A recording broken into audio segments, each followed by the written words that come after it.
নবী করিম সাল্লাল্লাহু আলাইহি ওয়াসাল্লাম আজকের এই দিনে জনগণকে উদ্দেশ্য করে কিছু কথা বলেছিলেন।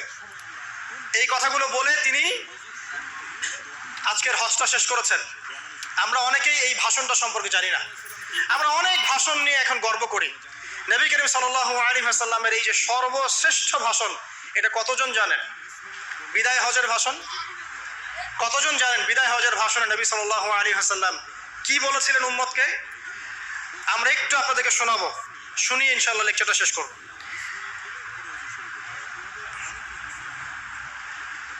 নবী করিম সাল্লাল্লাহু আলাইহি ওয়াসাল্লাম আজকের এই দিনে 31টা বিষয়ে উম্মতকে নির্দেশ দিয়েছেন। 31টা বিষয়, সবগুলো বলার সময় পাওয়া যাবে না। আমি কয়েকটা কথা বলছি। খুব ভালো হতো যদি আমি অ্যারাবিকটা বলার পরে বাংলাটা বলার সময় পেতাম। আমার হাতে 5 মিনিট সময় আছে এখন, কারণ অ্যারাবিকটার যে ভাব গাম্ভীর্যটা বাংলা আসলে আসবে না। তারপরে আমি চেষ্টা করছি। নবী করিম সাল্লাল্লাহু আলাইহি ওয়াসাল্লাম সবার সামনে দাঁড়িয়ে দীর্ঘ 23 বছর অক্লান্ত পরিশ্রম করে দাওয়াতি মিশন কমপ্লিট করার পরে সবাইকে সমবেত করে একটা হজ করলেন। হজ করার পরে তিনি গুরুগম্ভীর কণ্ঠে বলছেন, হৃদয়ের সমস্ত আবেগ বের করে দিয়ে বলছেন, হে জনগণ, আইয়ুহান নাস, হে জনগণ, আমি জানি না আজকের পর তোমাদের সাথে আমি কখনো মিলিত হতে পারবো কিনা। একটু চিন্তা করেন, সাহাবীরা সামনে দাঁড়িয়ে আছেন, নবীজি দাঁড়িয়ে এই কথাটা বলছেন, হে জনগণ, আমি জানি না আজকের পরে আমি তোমাদের সাথে মিলিত হতে পারবো কিনা। অতএব যে ব্যক্তি আজকে আমার এই কথাগুলোকে স্মরণ রাখবে, সে যেন অন্যের কাছে এই কথাগুলো পৌঁছে দেয়। হতে পারে যার কাছে পৌঁছে দেওয়া হচ্ছে সেই এই কথাগুলোকে বেশি সংরক্ষণ করতে পারবে। আল্লাহ পাক তার প্রতি রহম করুন যে আমার এই কথাগুলোকে অন্যের কাছে পৌঁছে দিবে। নবীজির ভাষণ। এরপর নবীজি বলছেন, জেনে রাখো নিশ্চয়ই তোমাদের পরস্পরের, মুসলিমদের পরস্পরের সম্পদ, পরস্পরের রক্ত, পরস্পরের এই যে জান মাল ইজ্জত, এগুলো একে অপরের জন্য হারাম। মুসলিমদের পরস্পরের রক্ত, পরস্পরের ইজ্জত সম্মান একে অপরের জন্য হারাম। এর হানি করা একে অপরের জন্য হারাম। ঠিক যেমন আজকের এই দিন হারাম, এই শহর হারাম, এই মাসও হারাম। নবী করিম সাল্লাল্লাহু আলাইহি ওয়াসাল্লাম বলছিলেন, জেনে রাখো 3টা বিষয়ে যেন তোমাদের অন্তর কখনো খেয়ানত না করে। 3টা বিষয়ে তোমাদের অন্তর যেন কখনো খেয়ানত না করে। 1, তোমরা যে কাজটাই করবা শুধু আল্লাহ পাকের সন্তুষ্টির জন্য করবে। তোমরা যে কাজই করবে শুধু আল্লাহর সন্তুষ্টির জন্য করবে।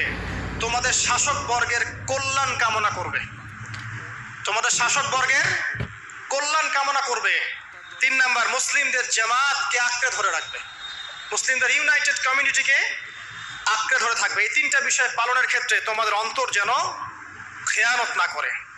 এদিন সূর্য ঢলে যাওয়ার পরে নবী সাল্লাল্লাহু আলাইহি ওয়াসাল্লাম আরো বললেন, শুনে রাখো হে মানব জাতি, এটা ভালো করে শোনেন, শুনে রাখো হে মানব জাতি, নিশ্চয়ই আমি মুহাম্মদ সাল্লাল্লাহু আলাইহি ওয়াসাল্লাম জাহেলি যুগের যত কুপ্রথা আছে সমস্ত কুপ্রথাকে আমার পায়ের তলে পিষ্ট করে গেলাম।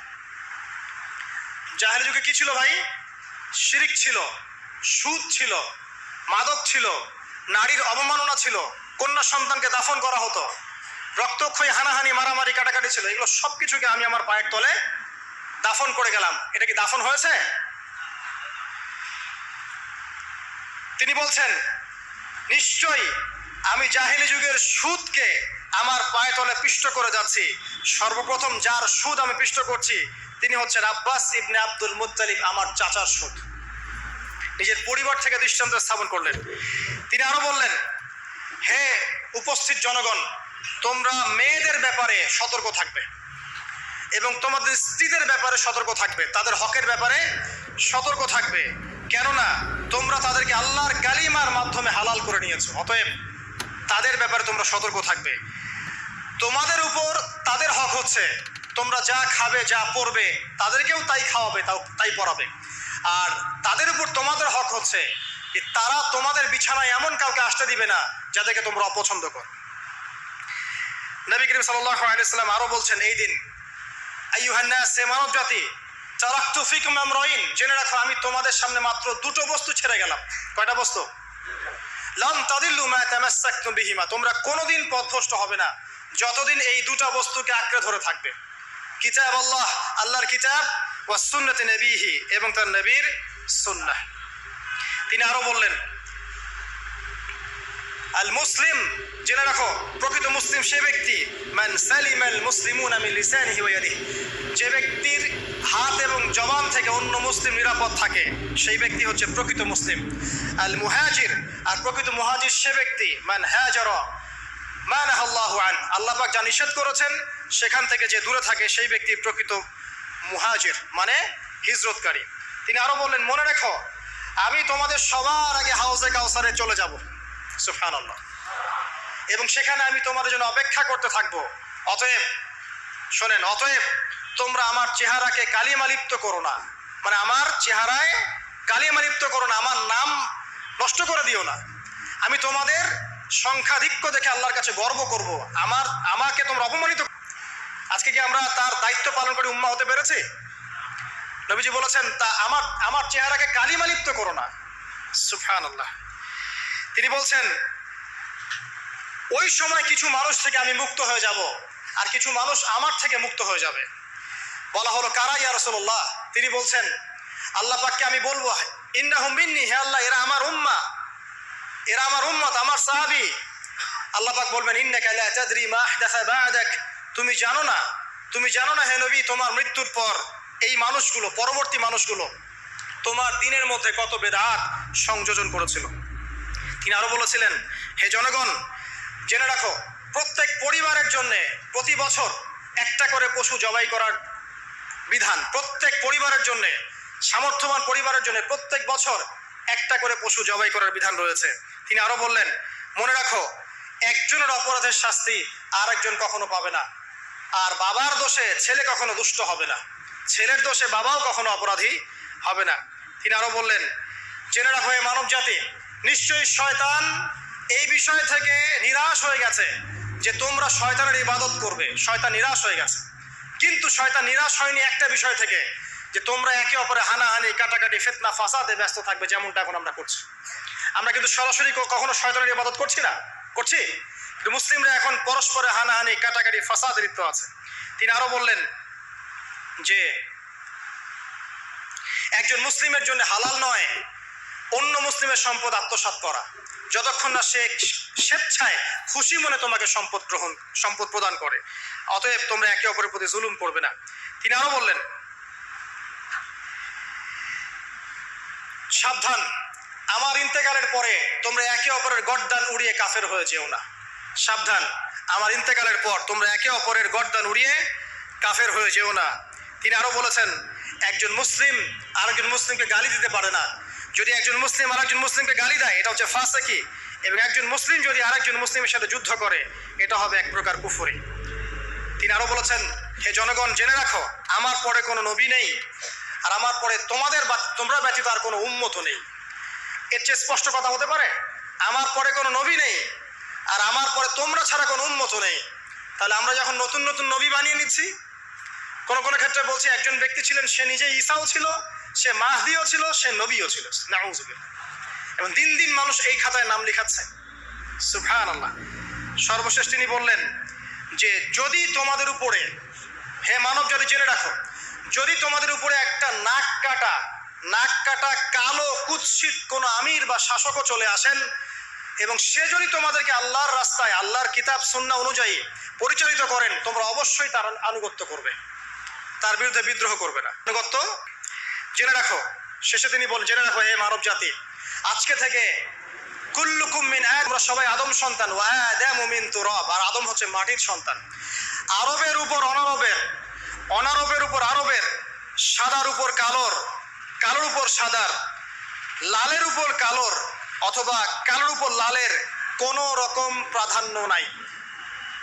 ইল্লা তাকওয়া, শুধু তাকওয়া ব্যতীত। যে ব্যক্তি বেশি মুত্তাকি সে আল্লাহর কাছে বেশি মর্যাদার অধিকারী হবে ইনশাআল্লাহ তাআলা। সর্বশেষ তিনি আঙ্গুলটা উঁচু করলেন, নিজের শাহাদাত আঙ্গুলি উঁচু করে আকাশের দিকে তাকালেন, এরপর জনগণের দিকে তাকালেন, তাকিয়ে বললেন যে তোমাদের ব্যাপারে, হে জনগণ তোমাদের ব্যাপারে আমাকে আল্লাহ জিজ্ঞাসা করবেন। ফামা আনতুম কাইলুন, তোমরা ওই সময় কি বলবে আমার সম্পর্কে? তখন সাহাবীরা বললেন, আমরা বলবো যে আপনি বাল্লাগতা রিসালাতাক, আপনি আপনার রিসালাত পৌঁছে দিয়েছেন, ওয়াজ্জা আমানাতাক, আপনার আমানত পূর্ণ করেছেন, ওয়া নাসাহতা উম্মাতাক, এবং আপনি আপনার উম্মতকে নসিহত করেছেন। এরপরে তিনি আকাশের দিকে তাকিয়ে বললেন আল্লাহুম্মা ফাশহাদ, হে আল্লাহ আপনি সাক্ষী থাকেন। আল্লাহুম্মা ফাশহাদ, হে আল্লাহ আপনি সাক্ষী থাকেন। আল্লাহুম্মা ফাশহাদ, হে আল্লাহ আপনি সাক্ষী থাকেন যে আমি আমার দায়িত্ব পৌঁছে দিয়েছি। এরপরে নাজিল হলো আল ইয়াউমা আকমালতু লাকুম দীনাকুম ওয়া আতমামতু আলাইকুম নি'মাতি ওয়া রাদিতু লাকুমুল ইসলাম দীনান। এই হলো বিদায় হজ, আজকের এই আরাফার প্রেক্ষাপট। আমরা কতজন এটা নিয়ে চিন্তা করেছি? 1 মিনিট একটু বলে শেষ করি। দেখেন, শেষ ওসিয়ত যেগুলো হয় মানুষের, এটা খুব হৃদয় বিদারক হয় না? বাবা ইন্তেকাল করছেন, সন্তানের জন্য ওসিয়ত করে যাচ্ছেন, মাকে দেখিস ইত্যাদি ইত্যাদি। হৃদয় বিদারক হয় না? মানুষ সারা জীবন মনে রাখে না? বাট আমরা আমাদের এই ন্যাশন, এই উম্মাহ, নবী সাল্লাল্লাহু আলাইহি সাল্লামের উম্মাহ বলে আমরা যারা দাবি করছি, আমাদের মধ্যে বেশিরভাগ মানুষ নবী সাল্লাল্লাহু আলাইহি সাল্লামের শেষ এই নসিহতগুলো ভুলে গেছি আমরা।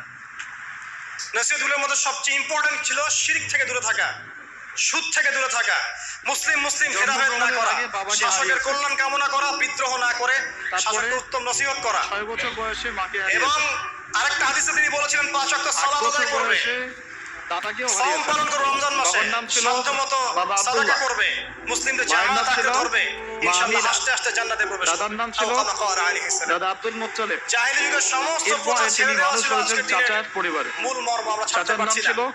সুদ ছেড়ে দেওয়া ছিল মূল মর্ম, ছাড়তে পারছি না। বয়স থেকে নিয়ে শিরক থেকে বের হতে পারছি না। 53 বেদাতীদের ব্যাপারে ধমক দেওয়া হয়েছে, বেদাত ছাড়তে পারছি না।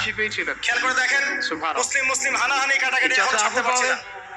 নবী সাল্লাল্লাহু আলাইহি ওয়াসাল্লামের জন্য এবং উপদলে বিভক্ত হয়ে গেছে, এবং কারোর সাথে কারো ঐক্য নাই। ইসলামের জন্য সব মিলিয়ে নবী সাল্লাল্লাহু আলাইহি ওয়াসাল্লামের শেষ ওসিয়তগুলো, কিতাব এবং সুন্নাহ আঁকড়ে ধরা, এটা আমরা সবাই আঁকড়ে ধরতে পারছি না। ত্যাগ নাই, এটা স্বীকার করে না। আজকের এই দিবসগুলো এজন্যই আল্লাহ পাক বারবার ফিরিয়ে দেন, যাতে করে এগুলো নিয়ে আলোচনা হয়, নবী সাল্লাল্লাহু আলাইহি ওয়াসাল্লামকে যে সাপোর্টটা দিয়েছেন, পালন করতে পারি। এই সাপোর্টটা আমরা সবাই মিলে এখনো দিতে পারি নাই। প্রজন্মকেও শেখাই ইনশাআল্লাহ তাআলা। আশা করছি ইনশাআল্লাহ আমরা যদি নাও পারি, এক সময় এমন একটা প্রজন্ম আসবে যারা নবী সাল্লাল্লাহু আলাইহি ওয়াসাল্লামের উম্মার মতো উম্মাহ হবে ইনশাআল্লাহ।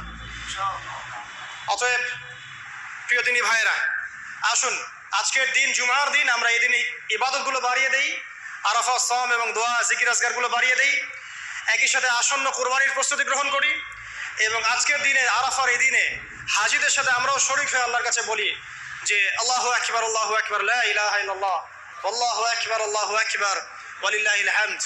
এবং নবী করিম সাল্লাল্লাহু আলাইহি ওয়াসাল্লাম রেখে যাওয়া এই যে শেষ বাক্যগুলো, এগুলো সবার কাছে পৌঁছে দেই। যে ব্যক্তি